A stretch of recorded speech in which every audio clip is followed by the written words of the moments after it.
अस्सलाम वालेकुम व्यूअर्स, मैं उम्मीद करती हूँ आप सभी लोग खैरियत से होंगे। बहुत सारे लोग ये क्वेश्चन करते हैं कि क्या डिप्रेशन और एंजाइटी के ट्रीटमेंट के लिए दवाइयाँ ज़्यादा बेहतर रहती हैं या साइकोथेरेपी ज़्यादा मौसर साबित होती हैं, और क्या सिर्फ दवाइयों से इलाज मुमकिन है। जो डिप्रेशन और एंजाइटी के लिए ली गई मेडिकेशन है, ये किस तरह से काम करती हैं और ये नुकसानदा होती हैं या फ़ायदेमंद होती हैं। तो आज की वीडियो में हम इस टॉपिक पर बात करेंगे।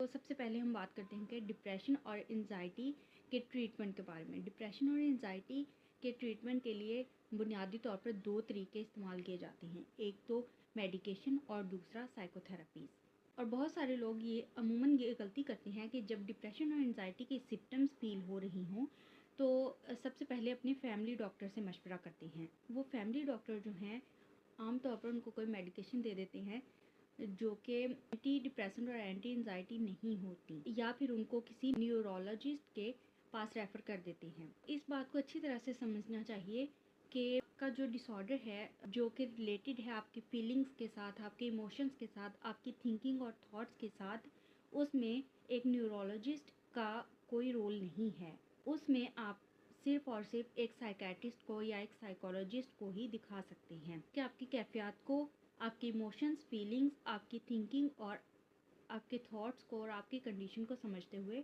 आपको फिर सजेस्ट करते हैं कि आपको मेडिकेशन की ज़रूरत है या आपको साइकोथेरेपीज़ की ज़रूरत है। अगर बीमारी की शिद्दत की सूरत में मेडिकेशन तजवीज़ भी करना हो तो वो एक माहिर साइकेट्रिस्ट ही कर सकता है। और अगर मरीज़ से गुफ्तगू करते हुए साइकेट्रिस्ट को ये फ़ील हो कि बीमारी की शिद्दत ज़्यादा है और वो सिर्फ मेडिकेशन से सही नहीं हो सकता, तो एक साइकेट्रिस्ट अपने क्लाइंट को साइकोलॉजिस्ट के पास भी रेफ़र करता है, क्योंकि डिप्रेशन और एंजाइटी डिसऑर्डर्स की सीवियरिटी की सूरत में मेडिकेशन के साथ साथ साइकोथेरेपीज़ भी बहुत अहम किरदार अदा करती हैं। अगर मेडिकेशन और साइकोथेरेपी साथ साथ चलती रहें, डिप्रेशन और एंजाइटी के सिम्टम्स में जल्दी रिकवरी होने के चांसेस होते हैं।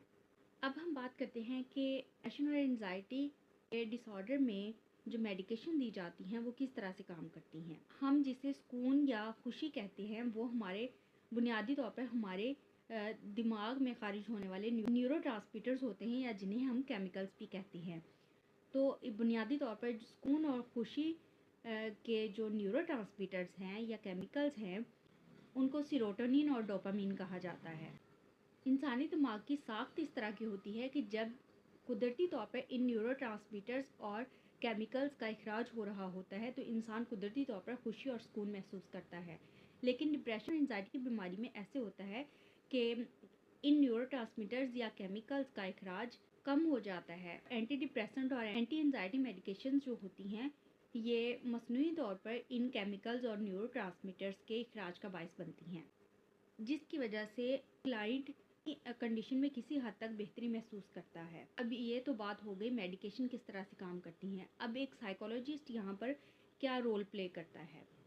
जब मेडिकेशन के साथ साथ साइकोथेरेपीज़ की भी ज़रूरत पड़े या एक साइकेट्रिस्ट को लगे कि यहाँ पर एक साइकोलॉजिस्ट की भी ज़रूरत है, एक साइकोलॉजिस्ट का काम इस सिलसिले में क्या होता है। डिप्रेशन और एंजाइटी का जो पेशेंट होता है वो बहुत ज़्यादा मायूसी का शिकार होता है, और ये बहुत ज़रूरी है कि उसकी मायूसी को कम करके और मनफी ख्यालात को मुस्बत ख्यालात में तब्दील किया जाए। और ये काम एक साइकोलॉजिस्ट ही कर सकता है, क्योंकि उसकी तालीम और तरबियत ही इसी काम के लिए होती है।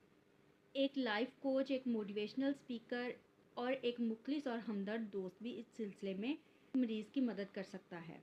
साइकोलॉजिस्ट ने मेडिसिन वगैरह रेफ़र नहीं करनी होती, वो सिर्फ़ और सिर्फ मशवरों से, काउंसलिंग से और साइकोथेरेपीज़ के ज़रिए इनका इलाज करता है।